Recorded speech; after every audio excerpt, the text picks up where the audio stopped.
প্রাচীনকালের কথা, যখন সাম্রাজ্যের সীমানা তলোয়ার দিয়ে নয় বরং ন্যায় বিচার দিয়ে নির্ধারিত হতো। সেই যুগে একজন বাদশাহ ছিলেন, সুলতান আরিফুদ্দিন। তার সিংহাসন ছিল উঁচু, ধনসম্পদ ছিল অঢেল এবং প্রজারা তার ন্যায় বিচারের উদাহরণ দিত। কিন্তু সমস্ত সম্মান এবং ক্ষমতার পরেও তার হৃদয়ে একটি শূন্যতা ছিল, সন্তান না থাকার শূন্যতা। সুলতানের মহলে সবকিছু ছিল, কিন্তু সেই নীরবতার কোনো চিকিৎসা ছিল না যা রাতের নিস্তব্ধতায় তার বুকে নেমে আসত।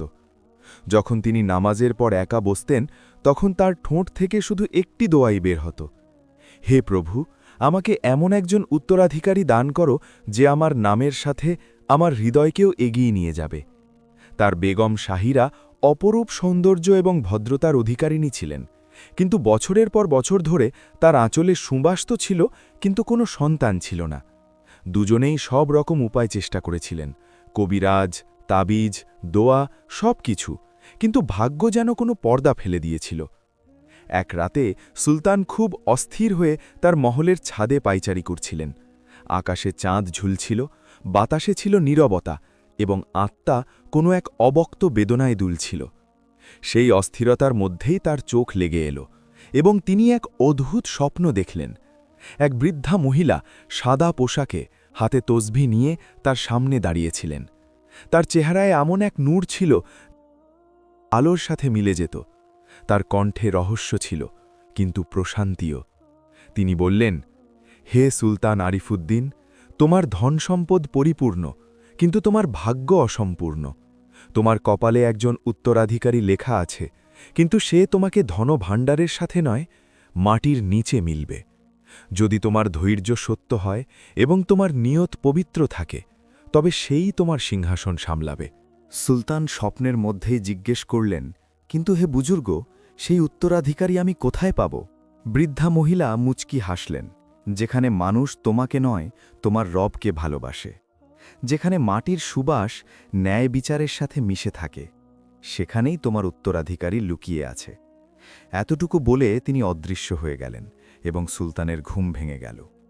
তার কপালে ছিল ঘাম, এবং হৃদয়ে এক নতুন আলোড়ন। তিনি দীর্ঘশ্বাস নিলেন এবং বললেন, রবের কসম, আমি সেই উত্তরাধিকারীকে খুঁজে বের করবই। সকালে ফজরের আজানের সাথে সাথেই তিনি মহলের মসজিদে প্রবেশ করলেন, নামাজ আদায় করলেন এবং সিজদায় লুটিয়ে পড়লেন। তার শব্দগুলো কাঁপছিল, হে ইলাহি, যদি তুমি আমার ভাগ্যে কোনো আমানত লিখে থাকো, তবে আমাকে তা চেনার তৌফিক দাও। সেদিন দরবারে কেউ তার মনের অবস্থার আন্দাজ করতে পারল না, কিন্তু সন্ধে হতে হতে তিনি তার উজির নাসিরকে ডাকলেন এবং বললেন, নাসির, আমি একটি সফরে বের হতে চাই, এমন এক সফর যা কোনো সিংহাসন বা মুকুটের জন্য নয়, বরং নিজের রক্তের সন্ধানে হবে। উজির অবাক হয়ে জিজ্ঞেস করলেন, জাহাপনা, আপনি এই বয়সে? সুলতান উত্তর দিলেন, নাসির, যখন মনের একাকিত্ব রাজত্বের চেয়ে বড় হয়ে যায়, তখন সিংহাসন বোঝা হয়ে দাঁড়ায়। তিনি সবকিছু ঠিক করে নিলেন। রাতের অন্ধকারে যখন মহলের মশালগুলো নিভতে শুরু করল এবং প্রহরীরা ঝিমাতে লাগল, সুলতান তার রাজকীয় পোশাক খুলে ফেললেন, সাধারণ কাপড় পরলেন এবং এক মুসাফিরের বেশে বেরিয়ে পড়লেন। মহলের ফটক থেকে বাইরে পা রাখার সময় তিনি একবার পেছনে ফিরে তাকালেন। যে জায়গাটি তাকে সব কিছু দিয়েছিল, এখন তার চোখে তা কেবল এক ঝাপসা ছায়া ছিল। তিনি নিচু স্বরে বললেন, আমার মালিক, এখন আমার সালতানাত তোমার হাওয়ালায়, এবং আমার সফর তোমার নামে। আর এভাবেই শুরু হল সুলতান আরিফুদ্দিনের সেই সফর, যা কেবল মাটিতে নয়, বরং ভাগ্যের পাতাতেও লেখা ছিল। সুলতান আরিফুদ্দিন যখন বাইরে পা রাখলেন, তখন তিনি তার রাজ্যকে পেছনে ফেলে দিলেন। যেন কোনো শাহানশাহ তার সিংহাসন নয়, বরং নিজের একাকিত্ব ছেড়ে যাচ্ছেন। তার চেহারায় ছিল সরলতার মুখোশ, হাতে পুরনো লাঠি এবং হৃদয়ে এক দোয়া, হে রব, যাকে তুমি আমার উত্তরাধিকারী লিখেছ, আমার পা যেন সেই পর্যন্ত পৌঁছায়। অনেক দিন এবং অনেক রাত সফরে কাটল। সুলতান না নাম বললেন, না পরিচয়। মানুষ তাকে একজন মুসাফির মনে করত। তিনি শুধু মুচকি হাসতেন। কখনো কোনো মসজিদে থেকে যেতেন, কখনো কোনো গাছের নিচে সিজদা করে নিতেন। তার বাচনভঙ্গিতে এখন আর হুকুমাত ছিল না, ছিল বন্দেকি। এক সন্ধ্যায় তিনি একটি ছোট্ট গ্রামে পৌঁছালেন। কুড়েঘরগুলো সাধারণ, মানুষ গরিব, কিন্তু চরিত্রের দিক দিয়ে উজ্জ্বল। সেখানেই তার দেখা হলো এক বৃদ্ধ মুচির সাথে, যে ছেঁড়া জুতো সেলাই করার সময়ও মুখে হাসি রাখার দক্ষতা রাখত। সুলতান তার কাছে পানি চাইলেন। বৃদ্ধ তার ঘরের মাটি মাখা লোটাতে পানি দিলেন এবং বললেন, মেহেরবান হে আগন্তুক, এখানে ধনসম্পদ নেই, কিন্তু দোয়া অনেক আছে। সুলতান জিজ্ঞেস করলেন, তোমার ঘরে কে থাকে? মুচি উত্তর দিল, শুধু আমি আর আমার মেয়ে জোহরা। আমার বয়স এখন শুধু রুটি গোনার জন্যই বাকি আছে, কিন্তু তার লজ্জা আমার চোখের শীতলতা। রাতে যখন সুলতান সেই বৃদ্ধের ঘরে থাকলেন, তখন জোহরা পর্দার আড়াল থেকে খাবার রেখে গেল। সাধারণ কিন্তু খুব যত্ন ও নিয়তের সাথে রান্না করা। সুলতান এক লোকমা খেলেন এবং অনুভব করলেন যে সেই লোকমায় এমন এক প্রশান্তির আছে যা কোনো মহলের সোনার বাসনেও মেলেনি। তিনি জিজ্ঞেস করলেন, এই খাবার তুমি বানিয়েছ? পর্দার আড়াল থেকে ধীর আওয়াজ এলো, হ্যাঁ, কিন্তু নেয়ামত তো আল্লাহর। সেই বাচনভঙ্গি সুলতানের হৃদয়ে গেঁথে গেল। তিনি প্রথমবারের মতো কোনো কণ্ঠস্বরের রাজত্বের চেয়ে আত্মার সজীবতা বেশি অনুভব করছিলেন। তিনি ভাবলেন, এটাই কি সেই জায়গা যার ইঙ্গিত সেই বৃদ্ধা মহিলা স্বপ্নে দিয়েছিলেন? অনেকদিন তিনি সেখানেই থাকলেন। জোহরা তার বৃদ্ধ বাবার সেবা করত, প্রতিবেশীদের শিশুদের কোরআন শেখাত এবং প্রতিটি কথায় ধৈর্য ও কৃতজ্ঞতার উদাহরণ পেশ করত। সুলতান প্রায়ই দূর থেকে দেখতেন এবং তার চরিত্র দেখে অবাক হয়ে অনুভব করতেন। একদিন তিনি বৃদ্ধ মুচিকে বললেন, যদি আমি তোমার কাছে তোমার মেয়ের হাত চাই, তবে তোমার উত্তর কি হবে? মুচি মাথা নিচু করে বলল, আমার কাছে দেওয়ার মতো কিছু নেই, কিন্তু যদি তুমি নেক হও তবে আমার মেয়ে তোমার যোগ্য। কিন্তু একটা শর্ত আছে, বিয়ে গোপন থাকবে যতক্ষণ না আল্লাহ চান। সুলতান রাজি হয়ে গেলেন। সেই রাতেই মসজিদের ইমাম বিয়ে পড়ালেন। সুলতান জোহরাকে একটি ছোট্ট আংটি দিলেন। কোনো রাজকীয় চিহ্ন নয়, শুধু স্মৃতির নিদর্শন। দিন কাটতে লাগল। সুলতান মহলের কোনো খবর নিলেন না, উজির কোনো প্রশ্ন পাঠালেন না। জোহরার সাথে তার জীবনে সেই প্রশান্তি এলো যা রাজমুকুটে ছিল না। তিনি কখনো তাকে নিজের আসল পরিচয় বলেননি, না জোহরা জিজ্ঞেস করেছে। দুজনেই শুধু একে অপরের মধ্যে রবের প্রশান্তি খুঁজে পেয়েছেন। কয়েক মাস পর জোহরার চেহারায় নতুন আলো ফুটে উঠল। তিনি সন্তান সম্ভবা ছিলেন। সুলতানের চোখে প্রথমবারের মতো দোয়ার সত্যিকারের চমক ছিল। যখন তিনি আজানের আওয়াজের সাথে তার ছেলের রায়ান উদ্দিনকে কোলে নিলেন, তখন তার ঠোঁট থেকে শুধু এটাই বের হল, আল্লাহর কসম, এখন আমার সালতানাত পূর্ণ হল। রাতে তিনি অনেকক্ষণ জেগে রইলেন, কিন্তু মনের এক কোণে এখনও এই অনুভূতি ছিল যে তার পরিচয়, তার সিংহাসন এবং তার দায়িত্ব সেই মহলের সাথে জড়িত যেখান থেকে তিনি এসেছিলেন। তিনি বুঝতে পারলেন যে এখন ফেরার সময় এসেছে, কিন্তু তিনি জানতেন যে ফেরাটা শুধু একটা সফর নয়, একটা পরীক্ষা হবে। তিনি জোহরার মাথায় হাত রেখে বললেন, আমি কিছুদিনের জন্য যাব, কিন্তু এটা আমার কসম, তোমার এবং এই বাচ্চার হকে যা কিছুই হবে আল্লাহ তা গোপন রাখবেন এবং সময়ের সাথে প্রকাশ করবেন। জোহরা শুধু এতটুকুই বলল, যদি নিয়ত পবিত্র হয় তবে ভাগ্য ধোঁকা দেয় না। এই শব্দগুলো সুলতানের হৃদয়ে এমন গভীরতা তৈরি করল যে তিনি কিছু মুহূর্ত চুপ করে রইলেন। তারপর নিজের বাচ্চার দিকে তাকালেন এবং তার কপালে চুমু খেলেন, যেন কোনো ইবারত স্পর্শ করছেন। মহলের পথে চলতে চলতে সুলতানের হৃদয়ে না কোনো জয়ের উত্তেজনা ছিল, না মুকুটের চিন্তা। শুধু একটা ভার ছিল যা তার আত্মাকে টেনে নিয়ে যাচ্ছিল। যখন তিনি তার মহলের দরজায় পৌঁছলেন, তখন প্রহরীরা তাকে দেখল এবং চিনে ফেলল। সুলতানের ফিরে আসার খবর মুহূর্তের মধ্যে দরবার পর্যন্ত পৌঁছে গেল। উজির নাসির দৌড়ে এসে তাকে স্বাগত জানালেন, কিন্তু তার চোখে সুলতানের ক্লান্তির ছাপ স্পষ্ট ছিল। সুলতান যখন তার রাজকীয় কক্ষে প্রবেশ করলেন, তখন সবকিছু তেমনই ছিল যেমন তিনি ছেড়ে গিয়েছিলেন, কিন্তু তার দৃষ্টি এখন আর সেই জিনিসগুলোতে প্রশান্তি খুঁজে পাচ্ছিল না। তিনি আয়নায় নিজেকে দেখলেন, সেই একই মুখ, কিন্তু দৃষ্টি এখন রাজত্বের চেয়ে মানবতার বোঝা বহন করছে। তার বেগম শাহিরা কক্ষে প্রবেশ করলেন, এবং যখন তিনি এত মাস পর তার স্বামীকে দেখলেন, তখন তার চোখ ছলছল করে উঠল, কিন্তু হৃদয়ে এক অজানা সন্দেহও জেগে উঠল। তিনি জিজ্ঞেস করলেন, জাহাপনা, আপনি এতদিন কোথায় ছিলেন? না কোনো বার্তা, না কোনো খবর। সুলতান উত্তর দিলেন, কিছু সফর মানুষের জন্য নয়, আত্মার জন্য হয়। শাহিরা হাসার চেষ্টা করলেন, কিন্তু তার হৃদয়ে অস্থিরতা নেমে এলো। তিনি অনুভব করলেন যে সুলতানের বাচনভঙ্গি আর আগের মতো নেই। তার চোখে অন্য এক পৃথিবীর ছায়া। সময় কাটতে লাগল। সুলতান এখনও তার কাজে মগ্ন থাকতেন, কিন্তু তার চেহারায় এমন ক্লান্তি দেখা যেত, শাহিরার মনে হতো তিনি অন্য কাউকে স্মরণ করছেন। তিনি উজির নাসিরকে বললেন, আমার মনে হয় সুলতান আমার থেকে কিছু লুকাচ্ছেন। নাসির দৃষ্টি নিচু করে নিলেন, কারণ তিনি সত্য জানতেন, কিন্তু তিনি চুপ রইলেন, কারণ তিনি ওয়াদা করেছিলেন যে সুলতানের গোপন কথা কারও জিভে আসবে না।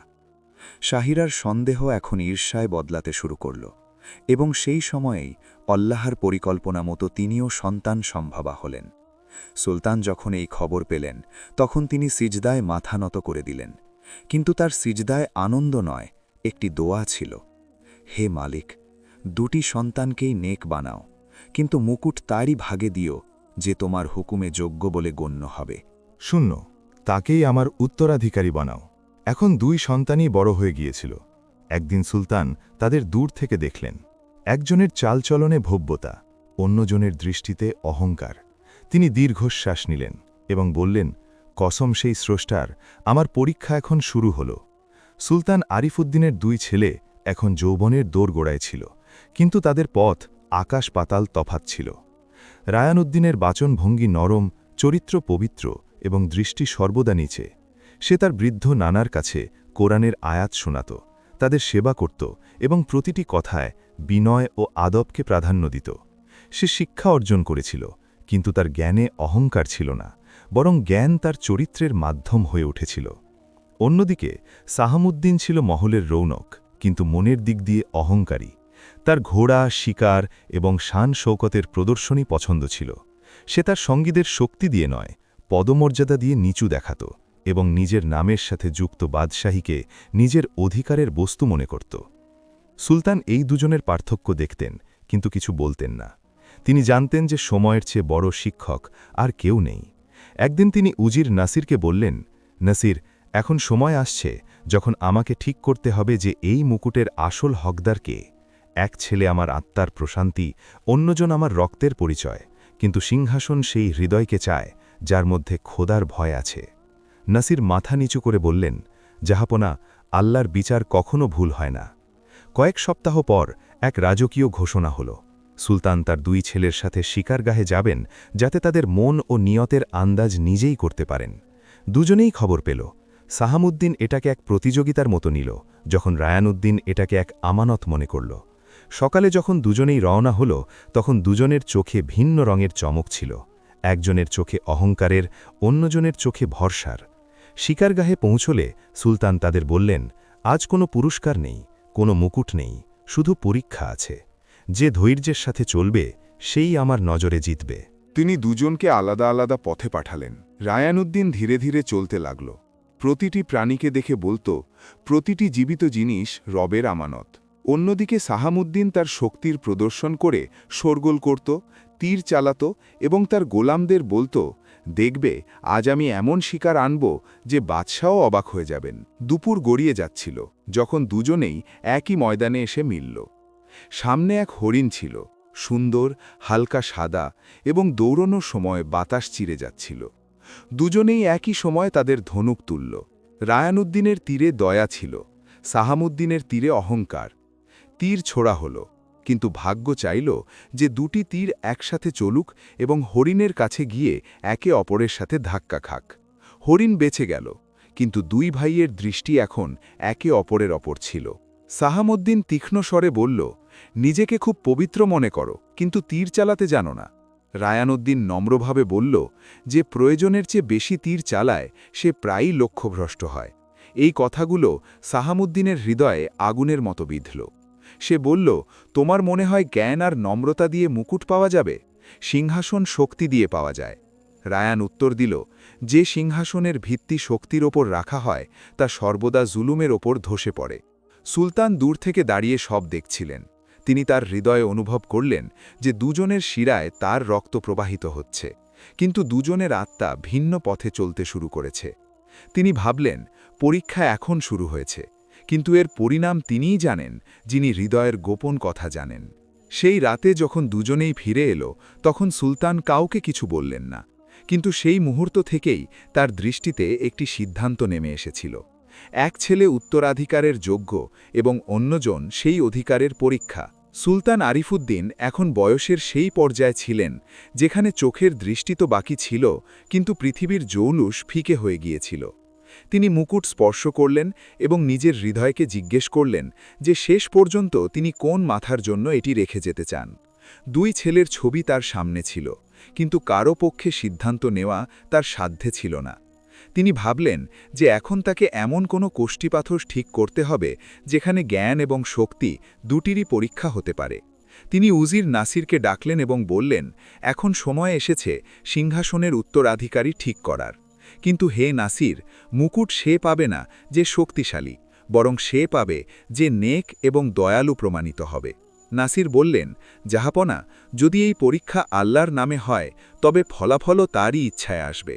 সুলতান উত্তর দিলেন, আমি জানি মানুষকে নিয়তের প্রমাণ দিতে হয়। তিনি দরবারে ঘোষণা করলেন যে আগামী ৪০ দিনের মধ্যে যে নিজের কাজ ও চরিত্রের মাধ্যমে নেক প্রমাণিত হবে সেই মুকুটের আসল হকদার হবে। শাহামুদ্দিন এটা শুনল এবং তার হৃদয়ে জ্বালা জ্বলে উঠল। সে বলল, যদি মুকুটের জন্য নেক হওয়া জরুরি হয় তবে নেক সাজাও আমার সাধ্যের মধ্যে। সে তার পরামর্শদাতাদের কাছে গেল এবং বলল, আমাকে এমন পথ দেখাও যাতে মানুষের নজরে আমি দয়ালু মনে হই, যদিও মনে অন্য কিছু থাকে। তারা মিথ্যা দান খয়রাত, লোক দেখানো মেহেরবানি এবং প্রদর্শনের কাজ বাতলে দিল। শাহামুদ্দিন তাই করতে শুরু করল। সে বাজারে গরিবদের মুদ্রা বিতরণ করল, কিন্তু মনে এই চিন্তা রাখল যে যখন মুকুট তার মাথায় আসবে তখন সবাই তার কাছে মাথা নত করবে। অন্যদিকে রায়ানউদ্দিন নিজের গ্রামে ছিল। তার কাছে না ঘোষণার খবর পৌঁছাল, না সিংহাসনের আকাঙ্ক্ষা। সে তার বৃদ্ধ প্রতিবেশীর দেখাশোনা করত, শিশুদের কোরআন শেখাত এবং তার মা জোহরার খেদমতে থাকত। তার প্রতিটি দোয়ায় নিজের পিতার জন্য মঙ্গল কামনা থাকত, মুকুটের জন্য নয়। মহলে এখন পরিস্থিতি বদলাতে শুরু করেছিল। সুলতান অনুভব করলেন যে শাহামুদ্দিনের মেহেরবানি মাটির চেয়ে বেশি দেয়ালের ওপর প্রভাব ফেলছে। গুজব ছড়াতে লাগল যে সুলতান তার ছোট ছেলেকে মুকুট দিতে চান। শাহামুদ্দিনের মনে সন্দেহের দেয়াল আরও উঁচু হয়ে গেল। সে বলল, যদি আমাকে আটকানোর চেষ্টা করা হয় তবে আমি মহলের ভিত্তি নাড়িয়ে দেব। উজির নাসির এই ষড়যন্ত্রের গন্ধ পেতে লাগলেন। তিনি সুলতানকে বললেন, জাহাপনা, কিছু লোক আপনার সালতানাতের নামে আপনার আত্মার সাথে খেলছে। সুলতান বললেন, আমি জানি, কিন্তু আল্লাহ প্রতিটি চাল দেখছেন। এক রাতে শাহামুদ্দিন তার কিছু বিশ্বস্ত অনুচরকে ডাকল এবং বলল, এখন সময় এসেছে যে আমি মুকুটের পথের প্রতিটি বাধা সরিয়ে ফেলি। যে আমার পিতার কানে মিথ্যা বলবে তাকে সোনা দিয়ে পুরস্কৃত করব, এবং যে আমার পথে আসবে তাকে নিশ্চিহ্ন করে দেব। সেই রাতেই সে মিথ্যা কাগজপত্র তৈরি করাল, যাতে লেখা ছিল যে রায়ানউদ্দিন মহলের সম্পদে অংশীদারি চায় এবং সে বিশ্বাসঘাতকতার ষড়যন্ত্র করছে। উজির এই কাগজপত্র হাতে পেলেন, কিন্তু সুলতানের কাছে পৌঁছানোর আগেই তাকে পথে থামিয়ে দেওয়া হল। শাহামুদ্দিন এখন শুধু তার ভাইয়ের বিরুদ্ধে বিষ ছড়াল না, বরং তার পিতার চোখে সন্দেহের বীজ বুনে দিল। পরদিন সকালে দরবারে যখন এই মিথ্যা প্রমাণ পেশ করা হল, তখন দরবারে পিন পতন নীরবতা নেমে এল। সুলতান সেই কাগজগুলো দেখলেন এবং গভীরভাবে চিন্তা করলেন। তিনি কিছু বললেন না, শুধু ধীরে নিজের আংটি খুললেন এবং বললেন, যদি এটা সত্য হয় তবে আমি সেই দিনের অপেক্ষায় থাকব যখন আল্লাহ নিজে ফয়সালা করবেন, কিন্তু যদি এটা মিথ্যা হয় তবে সেই দিনটি সেই মিথ্যাবাদীর শেষ সকাল হবে। শাহামুদ্দিন মাথা নিচু করে নিল, কিন্তু তার চোখে সেই আগুন এখন আরও তীব্রভাবে জ্বলছিল। সে মনে মনে বলল, এখন সময় সেই ভাইকে সরিয়ে ফেলার যার উপস্থিতি আমার মুকুটের সবচেয়ে বড় বাধা। শাহামুদ্দিনের হৃদয়ে এমন সেই বিষ নেমে এসেছিল যা না মুকুটে নিভতে পারে না ভালোবাসায়। সে ঠিক করে নিল যে যতক্ষণ রায়ানউদ্দিন বেঁচে আছে ততক্ষণ সিংহাসন তার হতে পারে না। সে তার গোলাম ও পরামর্শদাতাদের ডাকল এবং বলল, এখন এমন কোনো চাল চলতে হবে যার পর নামও মুছে যাবে এবং চিহ্নও থাকবে না। সে সবাইকে তাকিদ দিল যে কোনো খবর যেন বাইরে না যায়, এবং যে তার ইচ্ছার বিরুদ্ধে যাবে তার পরিণাম তাই হবে যা বিশ্বাসঘাতকতার হয়। রায়ানউদ্দিন তখন গ্রামে তার মা জোহরার কাছে ছিল। এক সকালে মহল থেকে বার্তা এলো যে সুলতান দুই ছেলেকে একসাথে শেষ শিকারের জন্য ডাকছেন। জোহরা ছেলেকে যাওয়ার সময় শুধু এতটুকুই বলল, প্রতিটি কাজের আগে বিসমিল্লাহ বলো এবং কারো মনে কষ্ট দিও না। রায়ান তার মায়ের হাতে চুমু খেল এবং বলল, আল্লাহর হেফাজতে থেকো মা, আমি জলদি ফিরে আসব। যখন দুই ভাই জঙ্গলে পৌঁছাল তখন সুলতান সেখানে ছিলেন না। শুধু প্রহরীরা বলল যে সুলতান এগিয়ে গেছেন এবং দুজনকে একা যেতে হবে। শাহামুদ্দিন মুচকি হেসে বলল, এসো ভাই, আজকের শিকার স্মরণীয় হবে। আজ দেখাই তোমার জন্য শেষ প্রমাণিত হবে। তারা জঙ্গলের গভীরে গেল। রাস্তায় নিস্তব্ধতা ছিল এবং পাতার খসখস শব্দে এক অদ্ভুত অস্থিরতা ছিল। রায়ান কিছু অনুভব করল, কিন্তু কিছু বলল না। কিছুক্ষণ পর শাহামুদ্দিন একটি পুরনো কুয়োর কাছে থামল, যার দেওয়ালে শ্যাওলা জমেছিল। সে বলল, এটি সেই জায়গা যেখানে একসময় আমাদের বাপ-দাদারা শিকারের পর বিশ্রাম নিতেন। চলো নিচে পানি দেখে আসি। রায়ান ঝুঁকে নিচে তাকালো এবং সেই মুহূর্তে শাহামুদ্দিন তার কাঁধে হাত রাখল। এমন এক হাত যাতে না ভাইয়ের ভালোবাসা ছিল না দয়া। একটি জোর ধাক্কা লাগল। রায়ানের শরীর বাতাসে দুলল। তারপর কুয়োর গভীরে গিয়ে পড়ল। আওয়াজ এলো, কিন্তু শোনার মতো কেউ ছিল না। শাহামুদ্দিন নিচে উঁকি দিল এবং বলল, এখন মুকুটের পথে আর কেউ রইল না। তারপর সে তার সঙ্গীদের বলল, যা কিছু দেখেছ ভুলে যাও। যদি কেউ মুখ খোলে তবে জান হারাবে। মহলে ফিরে সে মিথ্যা ঘোষণা করল যে শিকারের সময় রায়ানের ওপর বন্য পশু আক্রমণ করেছে এবং সে মারা গেছে। সুলতানের হাত থেকে পেয়ালা পড়ে গেল। তিনি শুধু এতটুকুই বললেন, আল্লাহর রহমত তার ওপর বর্ষিত হোক, যে সর্বদা সত্য বলত। জোহরা যখন এই খবর পেল তখন তার শরীর কেঁপে উঠল। সে ছেলের নাম নিল এবং সেই মুহূর্তেই অজ্ঞান হয়ে পড়ে গেল। উজির নাসিরের কিছু সন্দেহ হল, কিন্তু তার কাছে কোনো প্রমাণ ছিল না।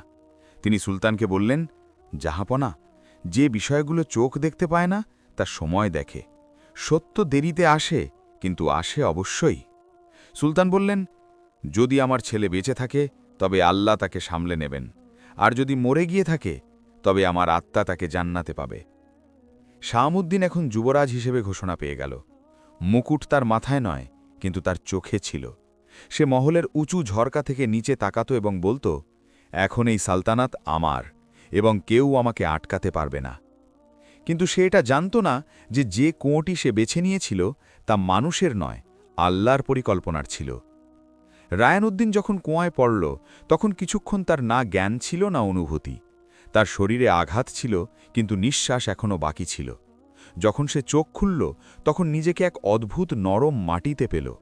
চারদিকে না কোনো অন্ধকার ছিল না আলো, বরং দুটির মাঝখানের কোনো অবস্থা ছিল। সে ধীরে ধীরে ওঠার চেষ্টা করল এবং বলল, হে রব, যদি এটা মৃত্যু না হয় তবে জীবনের কি ইঙ্গিত? তার শব্দগুলো বাতাসে প্রতিধ্বনিত হতেই একটি নরম কণ্ঠস্বর শোনা গেল, ভয় পেও না, তুমি বেঁচে আছো এবং তোমার সাথে ভাগ্যও আছে। সে মাথা ঘোরালে সামনে এক মহিলাকে দাঁড়িয়ে থাকতে দেখল। চেহারা এমন যেন ভোরের প্রথম শুভ্রতা, চোখে সেই গভীরতা যা কোনো নদীকে হার মানায়। সে বলল, তুমি কে? সেই মহিলা উত্তর দিল, আমি মেহেরিয়া, এই জায়গার রক্ষাকারী পরী। তুমি সেই কুয়ো থেকে পড়েছ যা যুগ যুগ ধরে মানুষ এবং পরীদের দুনিয়াকে সংযুক্ত করে। রায়ান বলল, যদি তুমি পরী হও তবে আমাকে এখানে কেন আনা হয়েছে? সে উত্তর দিল, কারণ তোমার সাথে অবিচার হয়েছে এবং তোমার জীবনের উদ্দেশ্য এখনও পূর্ণ হয়নি। রায়ান অনুভব করল যে তার শরীরের ব্যথা এখন কমছে। মেহেরিয়া তার ক্ষতে কিছু লাগাল যা বাতাসের মতো ছিল, কিন্তু তার প্রভাব সেই ওষুধের চেয়ে বেশি ছিল যা সে কখনো দেখেনি। সে বলল, তোমার নাম কি? রায়ান বলল, আমি রায়ানুদ্দিন, এক এমন সুলতানের ছেলে যিনি আমাকে চেনার আগেই হারিয়ে ফেলেছেন। মেহেরিয়া উত্তর দিল, যাকে মানুষ হারানো মনে করে কখনো কখনো সেই সবচেয়ে বড় আমানত হয়। অনেক দিন কেটে গেল, বা হয়তো কিছু মুহূর্ত যা সময়ের বাইরে ছিল। রায়ান এখন সুস্থ হয়ে উঠেছিল। সে মেহেরিয়ার সাথে কথা বলত এবং তার প্রশ্নে এখন তিক্ততা নয়, বুঝদারি ছিল। সে জিজ্ঞেস করল, মানুষের দুনিয়ায় কি এখনও সত্যের কদর আছে? মেহেরিয়া বলল, সত্য কখনো মুছে যায় না, শুধু কিছু সময়ের জন্য লুকিয়ে থাকে। রায়ান বলল, আমার ভাই এখন মুকুটের কাছে এবং আমার মা হয়তো আমাকে মৃত মনে করে কাঁদছে। মেহেরিয়া তার দিকে তাকালো এবং বলল, তুমি ফিরবে, কিন্তু প্রতিশোধের জন্যে নয়, ন্যায় বিচারের জন্যে। রায়ান বলল, যদি আল্লাহ আমাকে এখানে জীবিত রেখেছেন তবে নিশ্চয়ই কোনো কারণে। সে তার হাত ওপরে তুলল এবং বলল, হে মালিক, যদি তুমি চাও যে আমি তোমার নামকে সমুন্নত করি তবে আমাকে সেই পথ দেখাও যা তোমার ইচ্ছার হয়। মেহেরিয়া তার দোয়ার পর বলল, তোমার পরীক্ষা এখন শুরু হবে এবং তোমার সাথ আমি দেব, কিন্তু ন্যায় বিচারের পথ সহজ হয় না। রাতে লায়ন জিজ্ঞেস করল, মেহেরিয়া, তুমি কি সর্বদা এখানে থাকো? সে বলল, হ্যাঁ, কারণ মানুষরা নিজেদের হৃদয় থেকে বিশ্বাস মুছে ফেলেছে, তাই আমি এখানে আছি যেখানে হৃদয় এবং দোয়ার দূরত্ব কম। সে রায়ানকে একটি রূপোর তাবিজ দিল এবং বলল, যখন তোমার মনে হবে যে মিথ্যার মাঝে পার্থক্য মুছে যাচ্ছে, এটি দেখবে, এতে তোমার রবের নাম লেখা আছে। কিছু সময় পর মেহেরিয়া জানাল যে ওপরের দুনিয়ায় সাহামুদ্দিন জুলম ছড়ানো শুরু করেছে। সে বলল, তোমার ভাই এখন সে নয় যে কখনো তোমার সাথে খেলত, এখন তার হৃদয়ে সিংহাসন বাসা বেঁধেছে। রায়ান বলল, আমি প্রতিশোধ নেব না, আমি শুধু চাই যে সুলতান আমার এবং আমার মায়ের নামকে পবিত্র বুঝুন। মেহেরিয়া বলল, সময় আসবে যখন তুমি ফিরবে, কিন্তু সেই দিন তোমার সাথে সে থাকবে যে আসমান এবং জমিনের মাঝে দাঁড়িয়ে আছে, সত্য। সে তার তালু রায়ানের বুকে রাখল এবং বলল, তোমার হৃদয় যদি পবিত্র থাকে তবে সারা দুনিয়া তোমার বিরুদ্ধে হয়েও তোমার জন্যে ঝুঁকবে। রায়ান বলল, আমি ফিরব, কিন্তু তলোয়ারের সাথে নয়, সত্যের সাথে। সে নিজের দৃষ্টি ওপরের দিকে তুলল এবং বলল, যে অন্ধকার থেকে বেরিয়েছে তাকে এখন আলো আটকাতে পারবে না। মেহেরিয়া বলল, যদি এটাই তোমার ইচ্ছে হয় তবে আমি তার মাধ্যম হব। আমি তোমার মায়ের কাছে যাব, তাকে বলবো যে তার ছেলে বেঁচে আছে এবং সত্যের পথে চলার জন্য প্রস্তুত। রায়ান তার হাত ধরল এবং বলল, তোমার এই উপকারের প্রতিদান আমি দিতে পারব না, কিন্তু আমার দোয়া তোমার সাথে থাকবে। মেহেরিয়া বিদায়ের আগে বলল, যখন আমি ফিরব তখন তোমার জন্য সেই চিহ্ন আনব যা তোমার সফরের পরবর্তী গন্তব্য খুলবে। সে তার ডানা দিয়ে রায়ানের কপাল স্পর্শ করল এবং বলল, তোমার দোয়ার প্রভাব ওপরের দুনিয়ায় অবশ্যই যাবে। তারপর সে এক আলোর ঝলকানিতে অদৃশ্য হয়ে গেল। মেহেরিয়া ওপরের দুনিয়ায় পৌঁছল। মানুষের জমিনে পা রাখা তার অনেক দিন হয়ে গিয়েছিল। সে সাদিয়ার খোঁজ শুরু করল এবং কিছুদিনের মধ্যেই সে গ্রামে পৌঁছে গেল যেখানে রায়ানের মা এখনও নিজের ছেলের স্মৃতিতে প্রতিটি নামাজের পর চোখের পানি ফেলত। সে জোহরাকে দেখল যে একটি পুরনো গাছের নিচে বসেছিল, হাতে তসবিহ এবং চোখে সেই স্থির আশা যা না ভাঙে না মরে। মেহেরিয়া তার কাছে গেল এবং বলল, হে মা, যদি আমি তোমাকে একটি সুসংবাদ দিই তবে কি তুমি বিশ্বাস করবে? জোহরা অপরের দিকে না তাকিয়েই বলল, যদি তা আমার ছেলের হয় তবে আমি বিশ্বাস করে নেব। মেহেরিয়া বলল, তোমার ছেলে বেঁচে আছে, তাকে তোমার রব বাঁচিয়েছেন, কারণ তার হৃদয় সত্য ছিল। সে তোমার দোয়ায় বেঁচে আছে এবং তার উদ্দেশ্য এখন ন্যায়বিচার পূর্ণ করা। জোহরার চোখ দিয়ে পানি পড়ল। সে আকাশের দিকে তাকাল এবং বলল, হে মালিক, তুমি সাক্ষী, আমার ছেলে তোমার হাওয়ালায় ছিল এবং তুমি তাকে আমানতের মতো ফিরিয়ে দিলে। মেহেরিয়া আরও বলল, এখন সময় এসেছে যে তোমাকে তোমার ছেলের সাথে মেলানো হোক, কিন্তু এই সাক্ষাৎ এই দুনিয়ার নয়, সেই সত্যের সাক্ষ্য হবে যা সিংহাসনের চেয়ে বড়। ঠিক এই সময় সেখানে উজির নাসির এলেন, যিনি দূর থেকে এসব দেখছিলেন। তিনি মেহেরিয়ার নুরানি চেহারা দেখে কেঁপে উঠলেন এবং বললেন, তুমি কে? মেহেরিয়া বলল, আমি কোনো দরবারের নই, সেই সত্যের অনুগত যা তোমার সুলতানের প্রয়োজন ছিল। উজির নাসির তার কথা শুনলেন এবং তৎক্ষণাৎ বললেন, যদি এটা সত্য হয় তবে আমাদের সুলতানকে জানাতে হবে।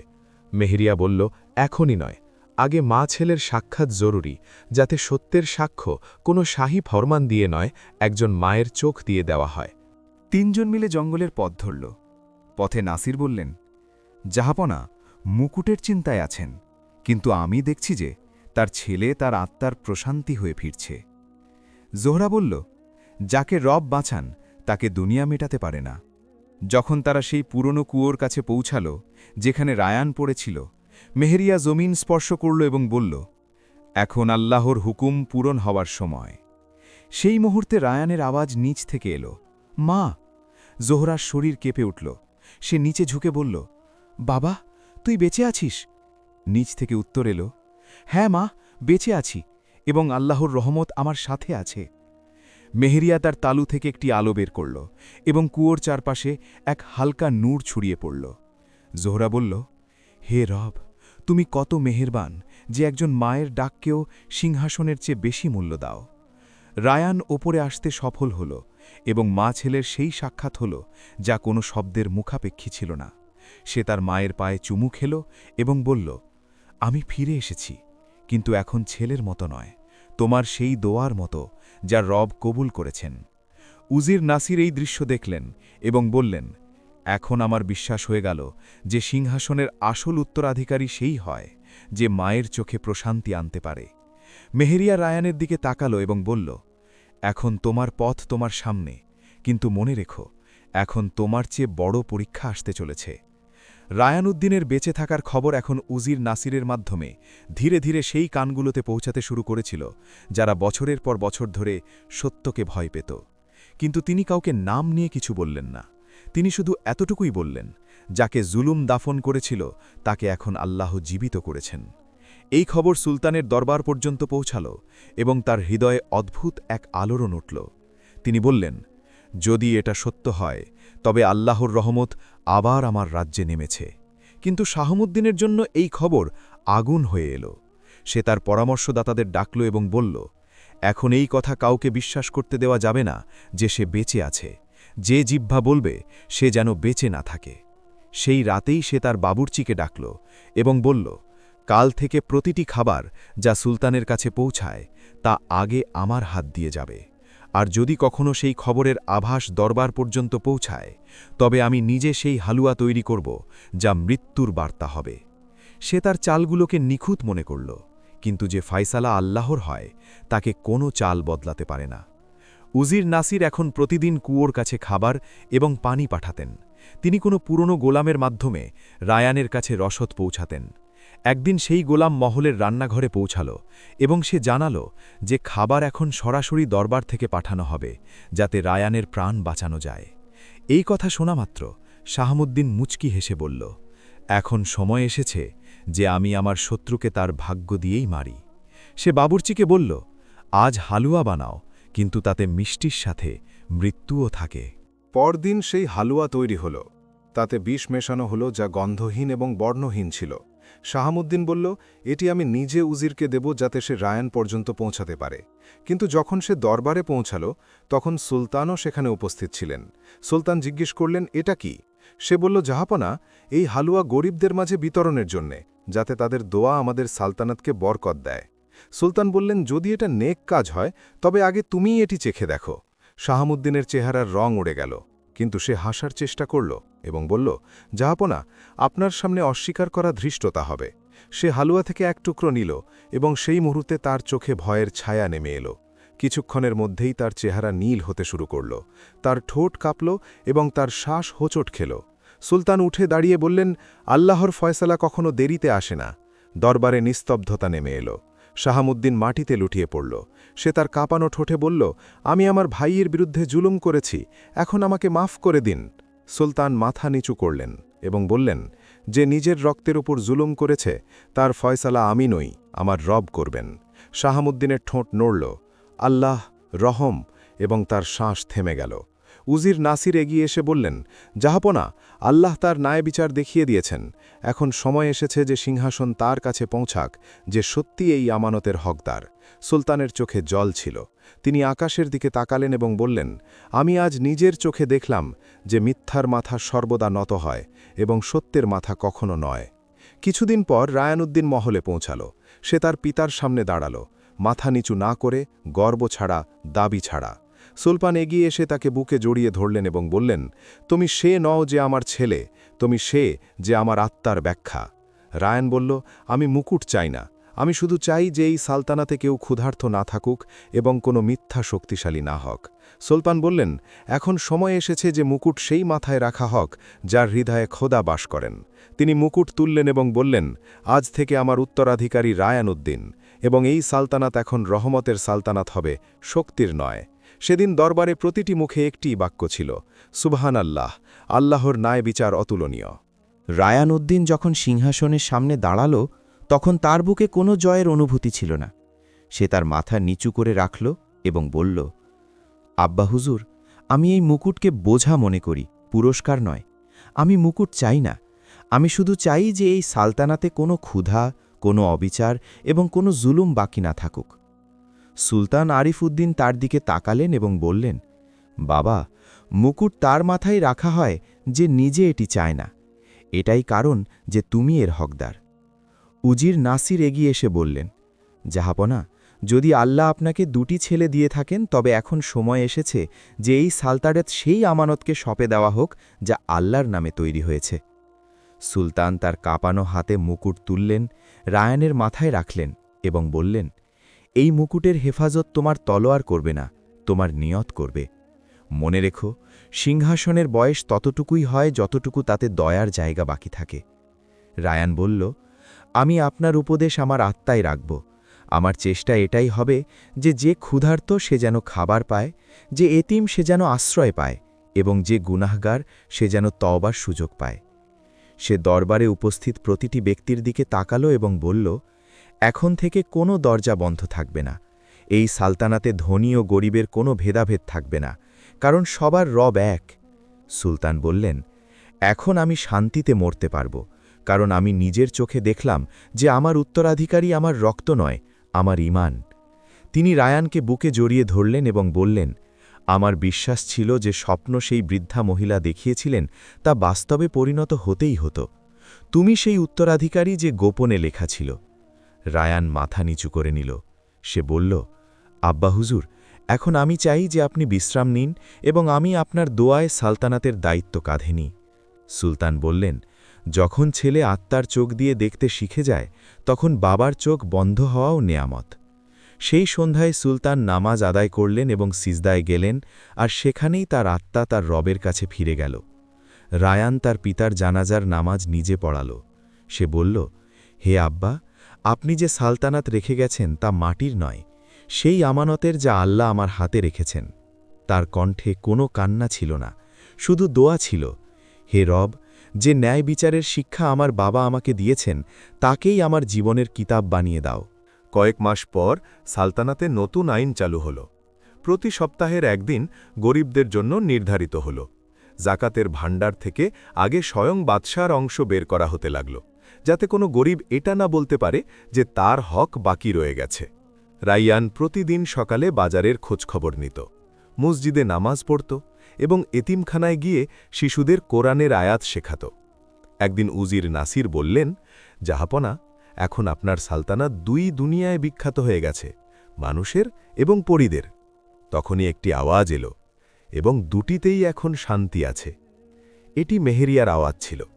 সে রাইয়াদের সামনে এলো এবং বলল, তোমার সফর পূর্ণ হল, এখন তোমার পুরস্কার ভাগ্যের কিতাবে লেখা হয়ে গেছে। রাইয়ান বলল, যদি আমার জীবন কারো প্রশান্তি হতে পারে তবে সেটাই আমার পুরস্কার। মেহেরিয়া বলল, এখন সময় এসেছে যে তোমার বিয়ে সেই বন্ধনে আবদ্ধ হক যা মানুষ এবং পরীদের সালতানাতকে এক করে। রাইয়ান বলল, যদি আল্লাহর ইচ্ছা হয় তবে আমি এই বিয়েকে আমার রবের নেয়ামত মনে করব। সেই দিন মসজিদে বিয়ে হল। সাধারণ ছিল, কিন্তু বরকত এমন যে বাতাসেও দোয়ার সুবাস ছিল।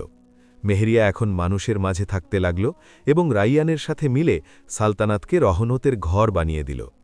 উজির একদিন বললেন, জাহাপনা, এখন আপনার সালতানাতে কেউ ক্ষুধার্ত নেই, কেউ দুঃখী নেই, কোনো অবিচার নেই। এটি এখন সেই সালতানাত যার উদাহরণ কেয়ামত পর্যন্ত দেওয়া হবে।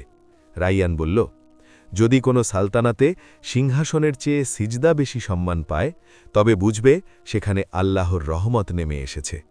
আর এভাবেই গল্পের সেই শেষ পাতাটিও পূর্ণ হল। যে মুকুটকে কখনো জুলুম মলিন করেছিল তাকে এখন ন্যায় বিচার পবিত্র করে দিল, এবং শেষ সত্য এটাই লেখা হল, জুলুম যত শক্তিশালীই হোক না কেন, কিন্তু ন্যায় বিচারের সকাল অবশ্যই উদিত হয়। এই চমৎকার গল্পটি থেকে আমরা বেশ কিছু গুরুত্বপূর্ণ শিক্ষা পেলাম। 1. সত্যের চিরস্থায়ী বিজয়। মিথ্যা ও ষড়যন্ত্রের মাধ্যমে সাময়িক ক্ষমতা বা সম্পদ অর্জন করা গেলেও শেষ পর্যন্ত সত্যেরই জয় হয়। সত্যকে কখনো মাটির নিচে বা কুয়োর গভীরে লুকিয়ে রাখা যায় না। 2. আল্লাহর বিচারের উপর বিশ্বাস। দুনিয়ার আদালতে বিচার পেতে দেরি হতে পারে, কিন্তু আল্লাহর বিচার ব্যবস্থার উপর পূর্ণ আস্থা রাখতে হবে। আল্লাহ যাকে রক্ষা করেন পৃথিবীর কোনো শক্তি তার ক্ষতি করতে পারে না। 3. হিংসা ও অহংকারের পতন। সাহামুদ্দিনের পরিণতি আমাদের শেখায় যে হিংসা এবং অহংকার মানুষের নিজের ধ্বংস ডেকে আনে। অন্যের ক্ষতি করার জন্য খোঁড়া গর্তে নিজেকেই পড়তে হয়। 4. সবর ও ভালো নিয়তের পুরস্কার। রায়ানুদ্দিনের চরিত্র থেকে আমরা শিখতে পারি যে ধৈর্য, সবর এবং পরিষ্কার নিয়ত থাকলে আল্লাহ মানুষকে শূন্য থেকে সম্মানের সর্বোচ্চ শিখরে পৌঁছে দেন। 5. নেতৃত্বের যোগ্যতা। প্রকৃত নেতা বা শাসক সেই যার অন্তরে জনগণের জন্য ভালোবাসা এবং আল্লাহর ভয় থাকে। ক্ষমতা ভোগের বস্তু নয়, বরং এটি একটি গুরুদায়িত্ব বা আমানত।